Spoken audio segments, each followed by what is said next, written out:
جو تکلیف ہے نا موت کی، بعض لوگوں کو شاید یہ اندازہ نہیں کہ فلاں اچانک دنیا سے چلا گیا، ابھی تو بیٹھا تھا آنکھیں بند ہو گئیں. ہمیں نہیں پتا کہ موت کی تکلیف کیا ہے. روایتوں میں یہ مضمون ملتا ہے کہ موت اس سے زیادہ سخت ہے کہ بندے پر اس کو کینچیوں سے کاٹا جائے. موت کا جو درد ہے، وہ جو سختی ہے، وہ اس سے زیادہ سخت ہے کہ اسے ہانڈیوں میں ابالا جائے. موت کی سختی بڑی خطرناک ہے. نصیب والے ہوتے ہیں کہ جن کی موت آسانی سے آ جائے، روح جو ہے وہ آسانی سے قبض کر لی جائے. نزا کا جو وقت ہے نا، سکرات کا جو عالم ہے، ہم اللہ سے دعا کرتے ہیں محبوب پاک علیہ الصلوۃ والسلام کے جلووں میں عافیت والی ہمیں موت نصیب فرمائے. حدیث پاک میں ہے جسے موت کی یاد خوف زدہ کرتی ہے، قبر اس کے لیے جنت کا باغ بن جائے گی.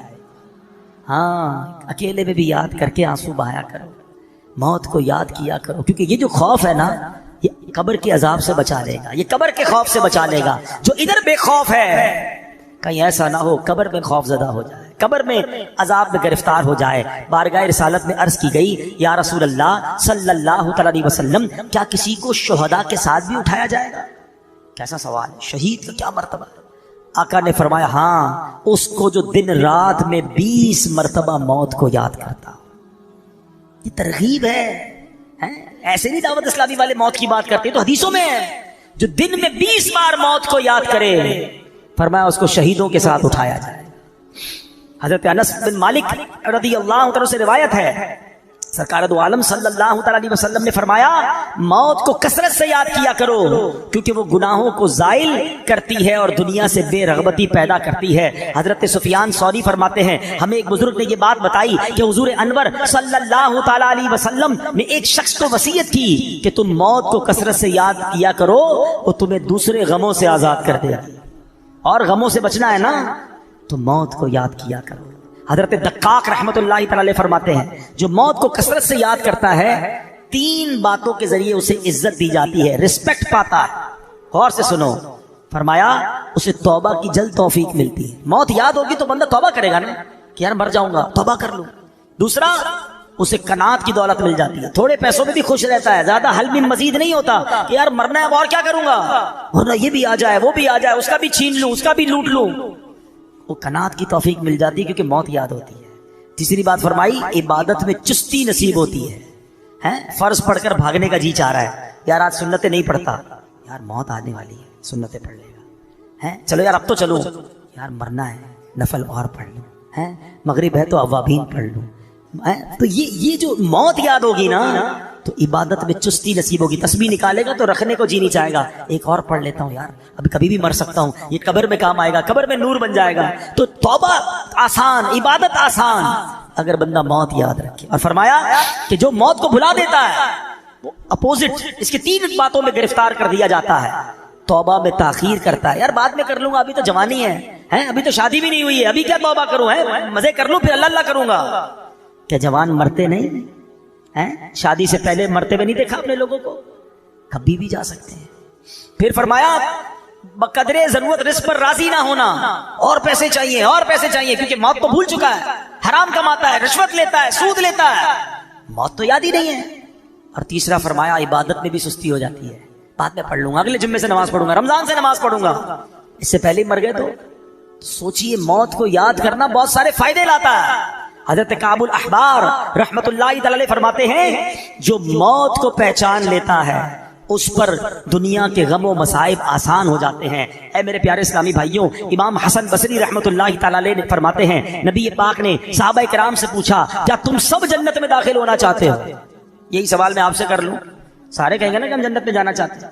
صحابہ نے کہا حضور جی ہاں یا رسول اللہ صلی اللہ علیہ وسلم. تو اللہ کے حبیب نے فرمایا اپنی امیدوں کو مختصر کرو، موت کو آنکھوں کے سامنے رکھو اور اللہ پاک سے حیا کا حق ادا کرو.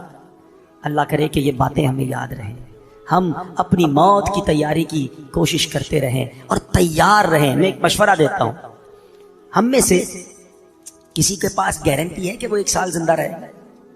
1 مہینہ؟ اچھا 1 دن؟ آج صبح تک کوئی زندہ رہے گا اس کی ہاتھ اٹھا دے. آگاہ اپنی موت سے کوئی بشر نہیں، سامان 100 برس کا ہے، پل کی خبر نہیں. اس کا مطلب ہمیں پتہ ہی نہیں کب مر جائیں. آج بھی مر سکتے ہیں نا, تیاری کب کرو گے؟ تیار رہنا پڑے گا. یعنی میں روزانہ ایسے جیوں کہ آج مر جاؤں پھر بھی اللہ راضی ہوگا, قبر جنت کا باغ بنے, ایسی لائف گزارنی ہے. تو ایسی لائف گزارنے کے لیے ہمیں اپنے شیڈول کو, اپنے لائف سٹائل کو بدلنا پڑے گا نا. ویسے بھی کراچی کے حالات ہمارے سامنے ہیں, ہمارے سامنے آئے دن پہ حادثہ ہوتا ہے, خبر آتی ہے, ویڈیو آتی ہے کہ نوجوان دنیا سے چلا گیا. اللہ ہماری حفاظت فرمائے, ہماری جان, مال, عزت, آبرو, آل اور اولاد سب کی حفاظت فرمائے. لیکن ڈاکوؤں سے بچ گئے, چوروں سے بچ گئے, مرنا پھر بھی ہے. ہاں, موت سے نہیں بچ سکتے. تیاری کر لو نا. تو آؤ مل کر آخرت کی تیاری کرتے ہیں. یقین کریں دعوت اسلامی سے بہت ساری وجوہات کی وجہ سے پیار ہے, مگر ایک پیار کی وجہ یہ بھی ہے کہ یار یہ کمال کا ماحول ہے, ہمیں پکڑ پکڑ کر آخرت کی یاد دلاتا ہے. ہم غافل ہو جاتے ہیں, کبھی رائٹ ہو جاتے ہیں, کبھی لیفٹ ہو جاتے ہیں, یہ پھر ہمیں ٹریک پہ لاتا ہے کہ کدھر جا رہے ہو. جنت کا راستہ تو یہ ہے, اللہ کی رضا کا راستہ یہ ہے, ایمان سلامت لے کر قبر میں جانے والا راستہ یہ. پکڑ لو اس ماحول کو, چھوڑا نہ کرو. یہ اسلائی پہ نظر آتے ہیں کچھ لوگ آگے پیچھے ہو جاتے ہیں, یا یہ پھر آئیں گے, پھر درس دیں گے, پھر مسجد میں لے جائیں گے. کدھر لے جا رہے ہیں تمہیں؟ تمہارے رب کے پاس لے جا رہے ہیں. اگر یہ کہتے ہیں مدنی قافلوں میں چلو, تو کیا قافلے میں جا کر آپ ہمارے امیر قافلوں کو 5-5 ہزار کا لفافہ دیتے ہو؟ اس کا کیا فائدہ ہے؟ وہ اس لیے بلاتا ہے کہ 3 دن آؤ, اللہ کے گھر میں رہ کے رب کو راضی کر لو, قبر کی تیاری کر لو, قبر روشن کر لو, ان کا شکریہ ادا کیا کرو, ان سے بھاگا نہ کرو. یہ تم سے محبت کرتے ہیں, یہ تمہیں بلاتے اس لیے ہیں کہ آؤ ہم مل کر اپنی آخرت روشن کر لیں. دنیا تو گزر ہی جانی ہے, 50, 60, 70 سال ختم ہونے والی. یار ہم میں سے کئیوں کے بال سفید ہو گئے, کتنا جیئیں گے یار, اب تو مرنے والے ہیں, پتہ نہیں کب دنیا سے چلے جائیں گے. تو ادھر کی تیاری کر لو, ادھر مار نہ پڑے, ادھر کچھ بھی نہیں کر سکے گے اگر سانپ اور بچھو قبر میں آ گئے. ارے آج تو ایک کیڑا ادھر آ جائے ہماری چیخ نکل جاتی ہے, ابھی لائٹیں بند ہو جائے تو ہم گھبرانا شروع کر دیں گے. قبر بھی کیا ہوگا اگر اللہ ناراض ہو گیا. اب بس آج پکی توبہ, بس اب گناہ نہیں کریں. ہمت کرو. ہاں مجھے سب پتا ہے, مجھے کسی کو بتانے کی ضرورت نہیں, اور آپ کو بھی کسی کو بتانے کی ضرورت نہیں. آپ کو سب پتا ہے کون جھوٹ بول رہا ہے, کون حرام دیکھ رہا ہے, کون حرام کما رہا ہے, کون ماں باپ کو ستا رہا ہے, کون معاذ اللہ اپنے دوستوں کے ساتھ بیٹھ کر نشہ کر رہا ہے. سب کو پتا ہے. ہمیں نہ بھی پتا ہو نا تو اللہ کو تو پتا ہے نا. کسی کو نہ بھی بتاؤ, رب تو دیکھ رہا ہے نا. بس آج اسی رب سے دل ہی دل میں کہہ دو نا, اے اللہ معاف کر, اللہ معاف کر, اب نہیں کروں گا, اللہ تجھے ناراض نہیں کروں گا. ہو گئے گناہ, کر لی خطائیں, کمزور ہوں نا, لے گیا شیطان گناہ کے اڈے پر. اب معافی دے دے, تجھ سے معافی مانگتے مولا, ہمیں معاف کر دے, ہمیں استقامت بھی تو دے دے, ہمیں اپنے پسندیدہ بندوں میں شامل کر لے, ہمیں شیطان کے مقابلے میں طاقت دے دے. ہم ہمت تو کر رہے ہیں, اے اللہ طاقت تو نے دینی ہے, مدد تو نے کرنی ہے. بس آج یہ اپنے دل میں نیت کر لو, اپنے رب سے خود ہی وعدے کر لو. وہ بڑا کریم ہے, وہ بڑا رحیم ہے, وہ نگاہ بھی فرمائے گا, وہ مدد بھی فرمائے گا, اور وہ ہمیں اچھا بھی کر دے گا. رب کریم سے دعا کرتا ہوں کہ اللہ نیکوں کے صدقے ہمیں نیک بنا دے, اچھوں کے صدقے ہمیں اچھا بنا دے, ہماری گناہوں والی عادتیں رب اپنے کرم سے دور کر دے. ہم سب چاہتے ہیں نا کہ حضرت اسرائیل ملک الموت آسانی سے روح قبض کریں. ویسے سچی بات پتہ ہے کیا ہے, کہ جب ان کی یاد میں زندگی گزرتی ہے نا, عشق رسول میں زندگی گزرتی ہے, آقا کی سنتوں پر عمل کر کے نبی پاک کی رضا والی زندگی گزرتی ہے نا, تو کیا خوبصورت شاعر بات لکھتے ہیں کہ جب تیری یاد میں دنیا سے گیا ہے کوئی. اللہ کرے کہ آقا کی یاد میں, بس نبی پاک کے تصور میں جائیں, مدینہ پاک میں آقا کے جلووں میں دنیا سے جائیں, پھر کیا ہوگا, جب تیری یاد میں دنیا سے گیا ہے کوئی, جان لینے کو دلہن بن کے قضا آئی ہے. ہاں پھر اس کی جان بڑی آسانی سے نکلتی ہے, وہ تو نبی پاک کے جلووں میں گم ہوتا ہے نا. تو اللہ کرے کہ موت کے وقت آقا کا جلوہ نصیب ہو جائے. لیکن کام کیا کرنا ہے اس کے لیے, کثرت سے درود پاک, چلتے پھرتے اٹھتے بیٹھتے نہیں پڑھتے لوگ درود, فضول باتوں کے لیے گھنٹوں پڑے ہیں. درود پاک زبان پر بہت تھوڑا آتا. آج ہی چیک کر لو نا, اپنے آپ کو چیک کر لے, آج پورے دن میں کتنی بار درود پڑھا ہے. ٹائم نکالا کرو, تسبیح جیب میں رکھا کرو. کہتے ہیں نا درود پاک اور ذکر الہی کرنے کے بہانے ڈھونڈا کرو. جہاں موقع ملا تسبیح نکالی شروع ہو گئے. تسبیح نہ بھی ہو تو پڑھ سکتے ہیں, لیکن تسبیح یاد دلاتی ہے, اس لیے میں کہہ رہا ہوں اللہ کرے کہ میری بھی عادت بن جائے, آپ کی بھی عادت ہو جائے, اور ہم بس کثرت سے اللہ اور اس کے حبیب کا ذکر کرتے رہیں, فضول باتوں سے بچتے رہیں, اور ہماری زبان اس مبارک ذکر میں تر ہو جائے. بڑی پیاری التجا امیر اہل سنت کی ہے. مل کے آقا علیہ الصلوۃ والسلام کی بارگاہ میں عرض کرتے ہیں، ذکر و درود ہر گھڑی ورد زبان رہے، ورد زبان رہے، میری فضول گوئی کی عادت نکال دو، میری فضول گوئی کی عادت نکال دو. آئیے مل کر محبت کے ساتھ بآواز بلند درود پاک پڑھ لیں. صلو علی الحبیب. آج جس موضوع پر میں نے کچھ مدنی پھول پیش کرنے ہیں، یوں سمجھیے اس کا آغاز تو درود پاک کی اس فضیلت سے ہی ہو چکا کہ جو سکرات کا وقت ہے، جو موت کی سختیاں ہیں، کیا ہم اسے یاد رکھتے ہیں؟ ایک ایسی حقیقت ہے کہ جسے ہم بھول جاتے ہیں. زندگی میں ایسے زندگی گزار رہے ہوتے ہیں کہ جیسے مرنا ہی نہیں ہے.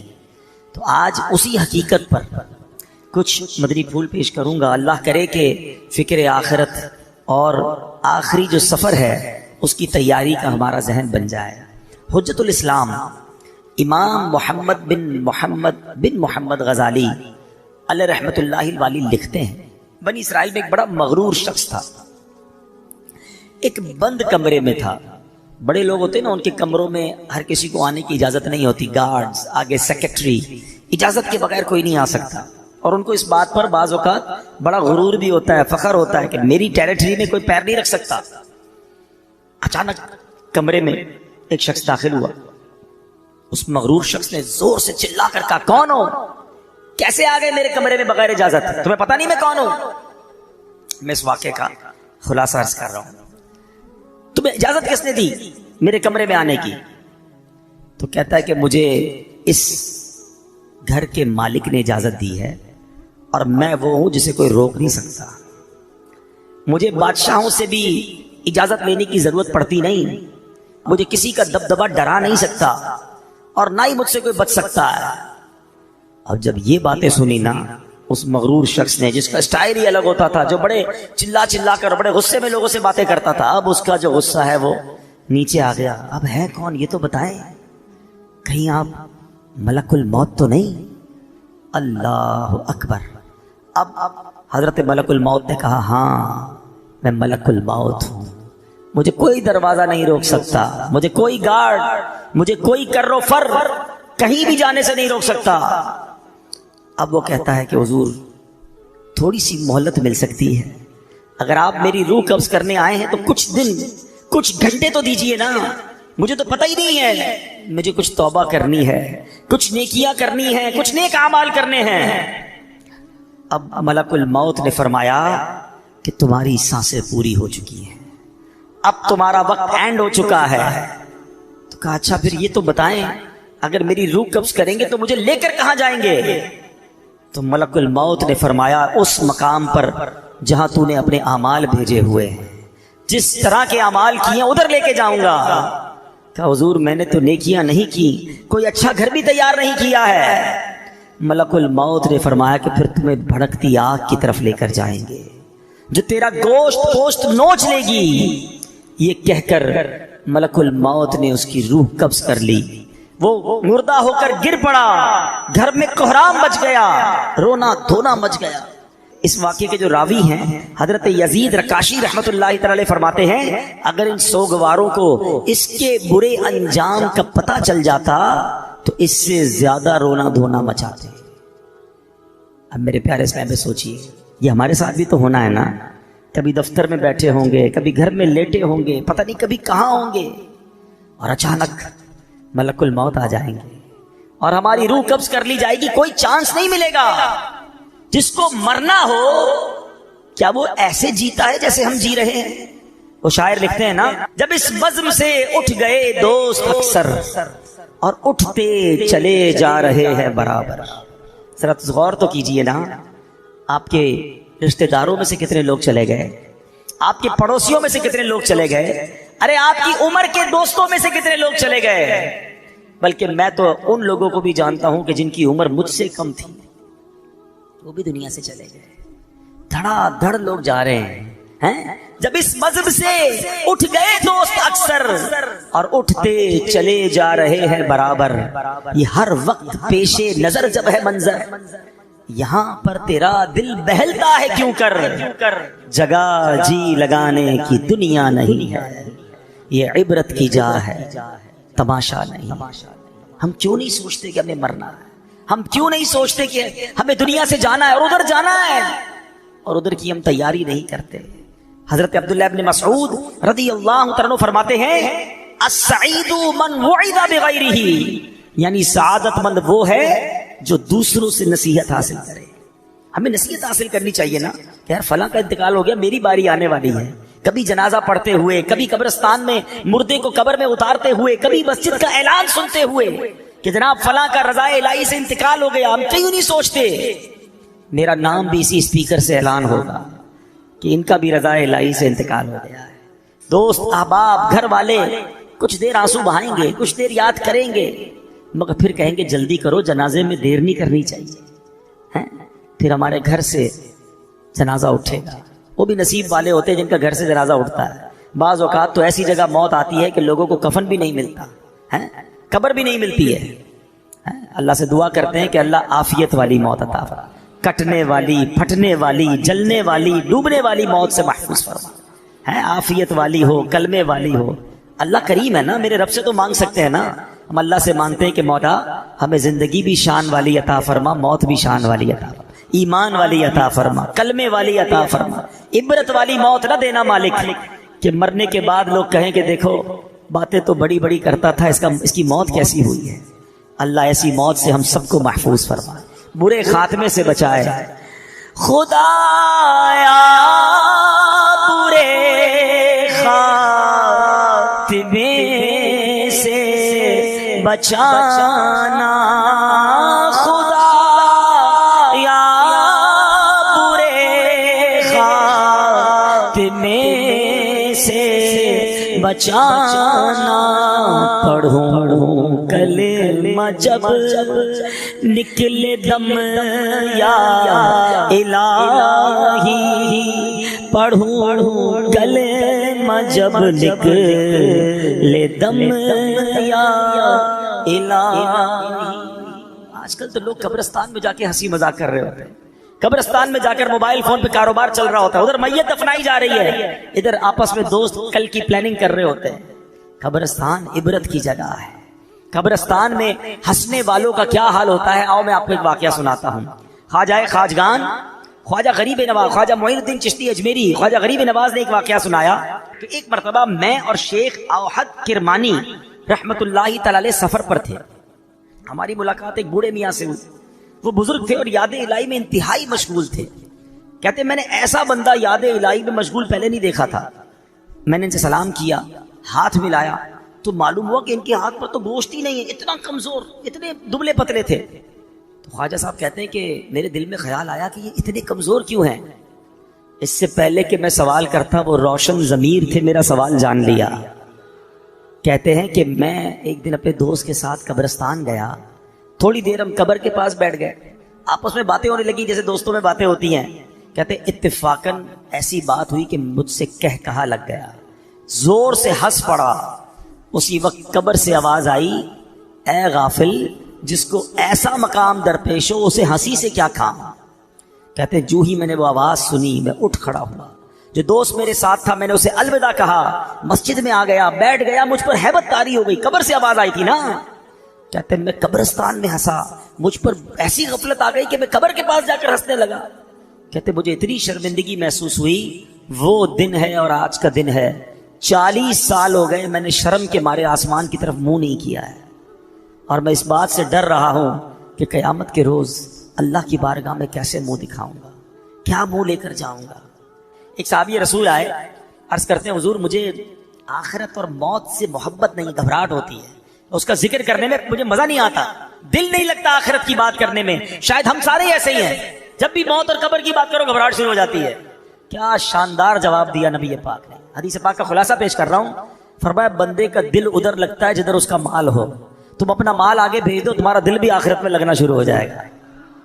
میں اس کو ایگزامپل کے ذریعے سمجھاتا ہوں، ہم کراچی میں رہتے ہیں، ٹھیک ہے، ایک بندے نے اپنے پیسے بھجوا دیے لاہور، وہاں دکان لے لی, فیکٹری لگا لی, گھر لگا لیا. اب زیادہ دل کہاں لگے گا؟ لاہور. جب دیکھو لاہور جائے گا. کیوں؟ پیسے ادھر ہیں, انویسٹمنٹ ادھر ہے. لوگوں نے پیسے دبئی میں لگائے ہوئے ہیں, دبئی جاتے رہتے ہیں کیونکہ مال ادھر ہے, دل بھی ادھر ہے, واپس بھی نہیں آتے. کیا شاندار جواب دیا, عقل مندوں کے لیے کمال جواب ہے یہ. اگر آخرت میں دل لگانا ہے نا تو بندہ کہ میرے پیسے ادھر ہیں بھائی, میں نے اپنا مال اللہ کی راہ میں صدقہ کیا ہوا, محل تیار ہے, مسجد بنا دی ہے اللہ کے کرم سے. کیونکہ حدیث پاک کا خلاصہ ہے, جو اللہ کے لیے مسجد بناتا ہے اللہ اس کے لیے جنت میں گھر بناتا ہے. خوش نصیب ہے وہ لوگ جو مسجد بناتے ہیں یا مسجد میں حصہ ملاتے ہیں. کچھ نہ کچھ پیسے آگے بھجوایا کرو, یہ اگلا اکاؤنٹ ہے ہمارا, جاتے کہیں نہیں ہے, ادھر سے نکل کر اس اکاؤنٹ میں جا رہے ہیں جدھر زیادہ گزارنی ہے زندگی. تو آقا نے کیا خوب بات فرمائی کہ اگر آخرت میں دل لگانا ہے نا تو اپنا مال ادھر بھیج دے, کیونکہ بندے کا دل مال کے ساتھ ہوتا ہے. جب مال ادھر ہوگا تیرا دل بھی ادھر ہی لگ جائے گا. تو یہ موت کی تیاری کا ایک طریقہ ہے. اچھے اعمال کرے اور آگے اپنے اعمال بھیجے, نیکیاں بھیجے, تو انشاءاللہ اس کی تیاری اچھی ہو جائے گی. اللہ کریم قرآن مجید فرقان حمید میں فرماتا ہے وَاتَّقُوا يَوْمًا تُرْجَعُونَ فِيهِ إِلَى اللَّهِ, اور ڈرو اس دن سے جس میں اللہ کی طرف پھرو گے. ایک قول کے مطابق اس آیت کریمہ کا معنی یہ ہے, اے ایمان والو ڈرو اس دن سے جب تم اس دنیا کو چھوڑ کر سفر آخرت پر روانہ ہو جاؤ گے. اے میرے پیارے اسلامی بھائیوں, اللہ کریم قرآن مجید میں فرماتا ہے وَلَا تَنْسَ نَصِيبَكَ مِنَ الدُّنْيَا, اور دنیا میں اپنا حصہ نہ بھول. اب کون سا حصہ ہے ہمارا دنیا میں؟ سنے اس آیت کی تفسیر میں علماء نے فرمایا اس سے مراد کفن ہے. یعنی دنیا میں ہمارا حصہ کتنا ہے؟ بس کفن لے کر جانا ہے, اور کچھ لے کر نہیں جانا ہے. اور اتنی تیاری ہے دنیا سجانے کی, چھوٹا گھر بڑا ہو جائے, بڑا گھر اور بڑا ہو جائے, چھوٹا کاروبار بڑا ہو جائے. میں نہیں کہتا کاروبار بڑا نہ کریں, میں نہیں کہتا گھر بڑا نہ بنائیں, مگر اس گھر میں, اس کاروبار میں, اس دنیا میں اتنے غرق تو نہ ہو جائے نا کہ پہلے تو حلال اور حرام کی تمیز اٹھ جائے اور پھر مرنے کا ہی خیال نہ رہے. خدارا دیکھو ایک بات یاد رکھیں, ہمارے ساتھ ایسا نہیں ہے کہ ہمیں کوئی ٹائم الگ الگ دیا گیا ہے کہ بھائی یہ ٹائم دنیا کے لیے تیاری کر لو اور یہ والے ٹائم آخرت کی تیاری کر لینا, پھر تو ٹھیک ہے. ہم کہیں گے یار آخری 10 سال میں آخرت کی تیاری کر لوں گا. نہیں, اسی ٹائمنگز میں, اسی زندگی میں ہمیں دنیا بہتر کرنی ہے تو کریں, آخرت بھی بہتر کرنی ہے, کہیں رہ نہ جائے آخرت. شیطان کیا کہتا ہے, بس مولانا ابھی بھی ہو سکتا ہے میرا بیان چل رہا ہے نا تو کوئی کہہ رہا ہوگا کہ باتیں تو بڑی اچھی کر رہے ہیں, بس رمضان سے نماز شروع کر دوں گا, بس یہ اگلے سال میں یہ حرام کام چھوڑ دوں گا. ہاں یار میں یہ غلط کام تو کرتا ہوں, میری ایک بری عادت تو لگی ہوئی ہے, میں یہ بے حیائی کا کام تو کر رہا ہوں, بس یار تھوڑے 2-4 مہینے بعد پکی توبہ کر لوں گا. یہی شیطان کا کام ہے کہ وہ لمبی امیدیں دلاتا ہے, لمبی امیدیں دلاتا ہے, بس تھوڑے دنوں بعد توبہ فوراً کرنی چاہیے. شیطان کیسا مردود ہے اور کیسے مرواتا ہے. مجھے بنی اسرائیل کا یہ پرانا کتابوں میں واقعہ لکھا وہ یاد آ گیا کہ 2 بھائی تھے, اوپر نیچے رہتے تھے, first floor ground floor. Ground floor والا بھائی بدکار, شرابی, کبابی, بے حیائی کے کام کرنے والا, اور اوپر والا بھائی تہجد گزار, قرآن پڑھنے والا, دین کا کام کرنے والا. شیطان بڑے بھائی کے پاس گیا اور اسے کہتا ہے کہ یار 40 سال ہو گئے تیری زندگی کو, کوئی مزہ نہیں کیا لائف میں, کوئی انجوائمنٹ نہیں, سارا دن ذکر تسبیح. میں نے اللہ پاک کی قدرت لوح محفوظ پر دیکھ لیا ہے, تیری عمر 80 سال ہے, ایک کام کر 20 سال انجوائے کر, مزے کر, رنگ رلیاں منا لے, آخری 20 سال پھر توبہ کر کے عبادت کر لینا. شیطان نے دل میں یہ خیال ڈال دیا. اس نے سوچا یار بات تو ٹھیک ہے یار, میں تو کچھ کیا ہی نہیں زندگی میں, صرف اللہ اللہ ہی کرتا رہا, مزہ ہی نہیں لائف میں اٹھایا. نیچے ہی تو میرا بھائی ہے, روز عیاشیاں کرتا ہے, روز شرابیں پیتا ہے, روز بے حیائی کرتا ہے, کہیں اور جانے کی کیا ضرورت ہے, نیچے چلے جاتا ہوں بھائی کے پاس.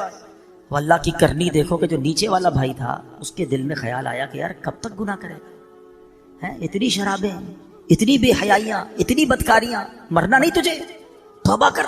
دل میں خیال آیا, کہتا ایک میرا بھائی ہے اوپر, جب دیکھو عبادت ریاضت, چلو کہیں اور نہیں جاتا, اپنے نیک بھائی کے پاس جاتا ہوں, اس کے پاس جا کے اللہ سے معافی مانگتا ہوں.